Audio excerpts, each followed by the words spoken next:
Hello, hello. Ndaza Hezekiah here, AH for Truth. Welcome to my channel.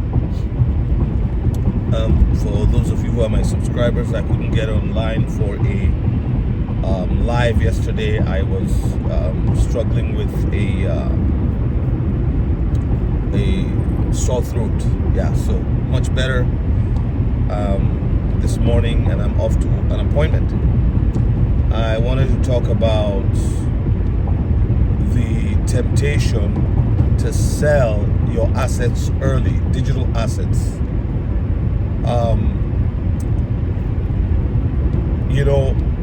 I want you to consider what you own like having a piece of real estate. And one of the ancient wisdom of owning a piece of property is not to sell it quickly. Do whatever you can. If you have to get a second job, work at night, whatever you can, work online, get an extra income, cut costs, just so you can keep your digital assets for as long as you can. I am just using plain old ancient wisdom. Just like they say, one of the best advices you can get in life, or best actions you can take, is to spend less than you make. If you do that, you'll be fine. If you cut your coat according to your size, or your cloth according to your size, what they say, So, in the same manner, we have to be realistic, looking in the future about what digital assets represent. You often hear people saying digital space. You hear it from cryptographers, you hear it from blockchain entrepreneurs, you hear it from social media influencers. What does that mean? It's a space, its own universe, its own ecosystem. And so you are taking a portion of that piece of property and you paid for it. So you put $1,000. It's never $1,000 in. Never bet more than you can lose. Never invest more than what you are comfortable in losing, right? And that also means investing in dollar cost averaging over time, like you are putting $100 every month. Somebody who's putting $100 every month since 2017 would have amassed a lot, but in the same way, he was putting what he could afford to lose, $1,100 a year. Excuse me. So in the same manner, we should look like it that way. Like people have invested in stocks over the years, long term.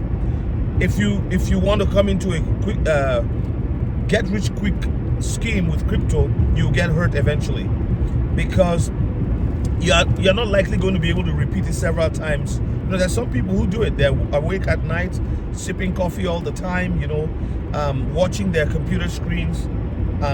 But wealth is built a little at a time. And why I'm concerned and passionate about this is because there are many people who are worried about, the going up and the fluctuations of the market. You have to have a strong, mind when it comes to that, because that is definitely going to happen. You're not gonna come in and change how the market operates, and the market isn't going to respect your feelings or your emotions. So you have to be prepared for that. I was just talking to my wife about this early this morning when we woke up. We're having a conversation, and we've seen XRP drop and some other ones drop. But this is how it's always been. But for someone who suddenly sees a 7 times increase in what they've been investing, and they didn't take any profit or whatever, it can be very concerning when you find the price dropping. It's like, oh, what's happening now? Well, you've been in the market for a while, and if you are new, just be patient. Have a strategy. Your strategy may be, okay, when it's $10, I'm going to take so much. When it's $2, I'm going to take so much. But all of this, most people who are so shaky, in my opinion, haven't done any research. Because when you research the ISO20022 coins, and you look at the timelines, you look at when they begin to step in to to do what they are designed to do, which is basically run the new financial system, the quantum financial system, QFS, then you just wait. You just wait. It's like the people who bought Google after they went through their own lawsuit way back in the day, and now they are sitting right. Very pretty. The company has grown. It's become what it is. So I just want to encourage people here. Don't be in a hurry to sell. Another thing is that you sell a little portion thinking you're going to get back in. It's not a bad thing to do, but when things are on the up and up, sometimes it's difficult and you can't really time the market. So do research and see that, like Brad Garlinghouse said something. He said if there's how did he say it? He said if there's utility in the token, there will be value in the token. If the token has some use. Look at the news is already beginning to talk about XRP. They're not talking about all the other ones, but XRP is in the news. And I believe that we're going to see a moonshot and then it'll come back right down because there'll be FOMO, there'll be some institutional investment, not all of it, because those ones actually wait for full regulation to go into place before they attack. So that's what we're looking for. Once that happens, once institutional money comes in to the blockchain, this is what's going to happen, and tokenized assets and all of that stuff. You're going to see a value that doesn't fluctuate that much. Governments can't deal with that. Massive international organizations and companies can't deal with that, right? State governments, regional governments can't deal with that. You need stability to plan, to budget, to do whatever. But look at the way Bitcoin is swinging. You can't do that. You need a stable coin of stable coins. And that's where XRP is going. So be encouraged. Don't panic. Just hold. By the way, you invested what you can lose. So why are you worried? Don't tie your emotions to it. Stay emotionless. I think it's Louis Jackson who always says, stay emotionless.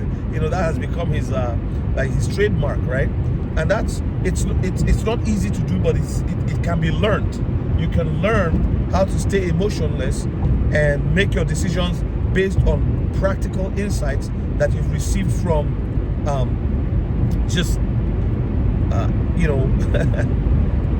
a research, right? Go to ripple.com, spend time on the website, and then see who their partners are.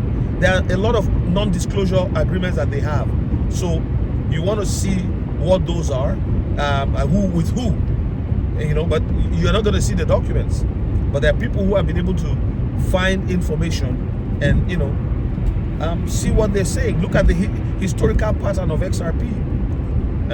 Somebody said, he commented yesterday on one of my videos, and he said, oh, have fun with the mark of the beast. And I wonder whether people have really read Revelation to know what the mark of the beast really is. Will all of these technologies be used by the enemy? Of course, just like every other thing in history. After the fall of Adam and Eve, the enemy has used this. So I'm going to leave you with a scripture, Hebrews chapter 6 verse 12. It says, let us imitate those who through faith and patience obtain the promises, receive the promises.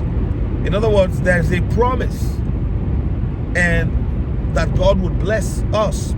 There is a prophetic word, but we need faith and patience, just like those of old. It was through faith and patience that they obtained the promises of God, and we're not going to be different. God bless you. I'll see you in the next one.